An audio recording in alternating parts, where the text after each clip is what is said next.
This is Charter Local Edition. My name is Brad Pomerance. I'm in the nation's capital today. I'm very excited to introduce you to Blaine Luetkemeyer. He is a member of the United States Congress representing the beautiful state of Missouri, and you represent significant areas that are rural.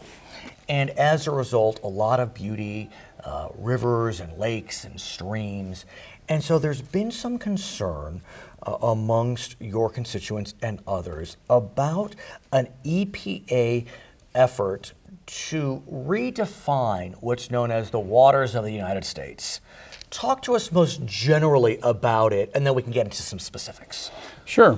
Thank you for the opportunity, Brad. Please. And basically what it is EPA is trying to, by rule, change the law, which quite frankly is illegal, but they're trying to do this. Okay. And the Clean Water Act says that they should have jurisdiction, EPA should have jurisdiction over navigable waters. Right. And that's the key. That's the key. And they want to take, and their rule is that they want to take the word navigable out of the Clean Water Act, which means then they would have jurisdiction over all the waters of the U.S. So as soon as a raindrop would be squeezed out of a cloud, hit the ground, they conceivably would have jurisdiction over that. Now they say, well, we're not going to do that. But in committee, I've asked the question of the number 2 person, EPA. I said, well, I've got a dry creek behind my house.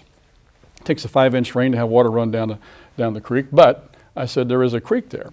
And I said, would you have jurisdiction over that? He said, well, as long as there's a watermark on the ground, we would have jurisdiction over it. So therefore, a watermark. So therefore, a mud puddle, a pond, any ditch, they would have jurisdiction over. So therefore, we're very concerned about this because the implications would be that anything that would have water on it, in other words, fields, ditches, ponds, rivers, streams, they would have jurisdiction over. This has a tremendous impact, dramatic impact on farmers, and even for instance, city fathers, county officials. From standpoint, they put chemicals and things like that on the roads and streets and parks that they maintain, and even the homeowner, from the standpoint that. Are you going to have a permit now to fertilize your yard, to put herbicides on your yard? But so what the EPA says is that what they're trying to do is protect drinking water. So if the stream, for example, in your backyard, the dry creek, fills up and then it flows into a water source that ultimately can be used for drinking, they want to protect that. I'm learning this issue with you. How do you respond? Well, I think that there are plenty of protections in place already with regards to those sorts of concerns that they have. I don't know how the water in the ditch in front of my house, how the pond on my farm can be something that would be a concern to them from a standpoint of impacting downstream water quality. I think that they really need to be looking at the larger picture of chemical dumps by companies or by other sorts of entities versus the homeowner who has to get a permit to put fertilizer on the yard. I don't know that really is where they're going with this, but that's how far it could go. And in their own testimony in committee, they said that it could go that far. So that's a concern. They've also said the reason we're stepping in is because localities are not enforcing laws, they don't have strong enough laws, and this is filling a vacuum. What's your sense? Well, my sense is that if there already are laws on the books that are not being enforced, that's the problem. Putting more laws on the books and putting EPA in charge, that's not a solution. If we have existing laws on the books that aren't being enforced, then we need to look at those situations on a case-by-case basis. Don't go out and make a whole new set of rules and regulations, put a new bureaucracy in place to try and impact all of the citizens of the U.S. This is not, in my mind, the thing to do. And what's interesting about this issue is this issue crosses party lines. I mean, there are Democrats that are hopping mad on this. There are Republicans that are hopping mad. So it's not as if this has become an issue where you only have one party up in arms. You have lots of, very mainstream, moderate, senators from both parties that are saying, this doesn't make sense. So what are the group of you doing? What are y'all doing to try to resolve this issue? Well, there's a bill that we've passed in the House to try and stop this. And basically what the bill says, it just says that EPA is required to withdraw the rule, and then if they want to continue down this path, to do it correctly, because technically they didn't even implement the rule correctly. There is a process in place by which the bureaucracy is supposed to propose rules and get them implemented. They didn't go through the process. So technically, in my mind, this rule is illegal on 2 counts. Number 1, it's a rule trying to change law, which you can't do. That's illegal. And number 2, the rule was proposed itself in an illegal way. And so they need to go back, withdraw the rule, And if they want to continue this, go down the path of doing it correctly, which is to have public hearings, look at the science to see once what problem you're trying to solve and how are you doing it with this rule in a correct way, and look at the cost-benefit analysis of what you're trying to do. Those are things that were not done with this rule initially. Is this a solution seeking a problem? I'm wondering. I mean, Well, is it a solution seeking a problem? Is there a problem?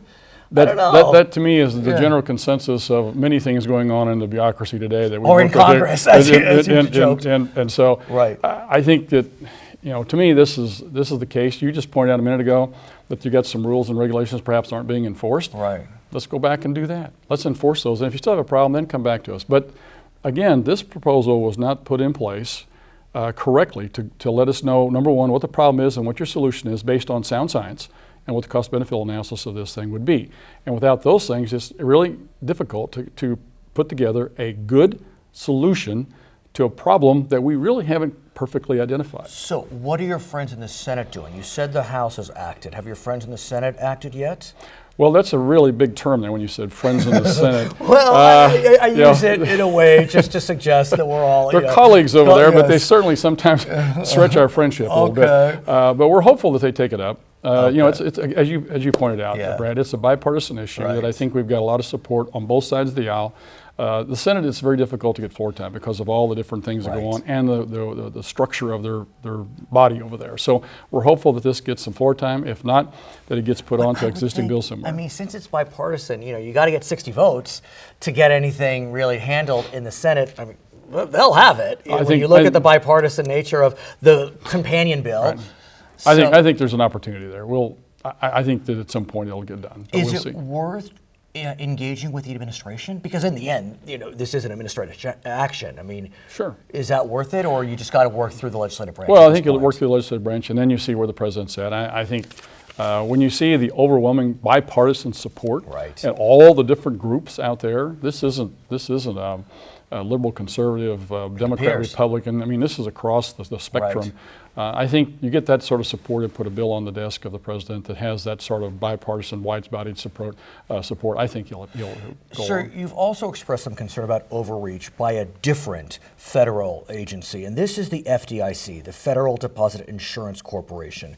Talk to us briefly in our final couple of minutes, I should say, about Operation Choke Point. Okay, Operation Choke Point was initially a cooperative operation between the Department of Justice and FDIC. And they came up with the name Operation Choke Point because they want to choke off financial services to individual businesses, and in fact went beyond that. They want to go to entire industries, not individual businesses, but entire industries of businesses. Sounds like a laudable goal that got ahead of itself. Is that well, fair? Initially it was supposed to be for money laundering, which is Right. laudable. I certainly support their efforts. The problem is they're not doing it for money laundering, they're doing it for everything else. The Oversight and Government Reform Committee has done a very good job of investigating this, got a hold of these departments' own emails and internal memos, and from those we find that in their own words, that they believe that some of these businesses don't have the moral right to exist, that they want to do away with an entire industry. Those are their words.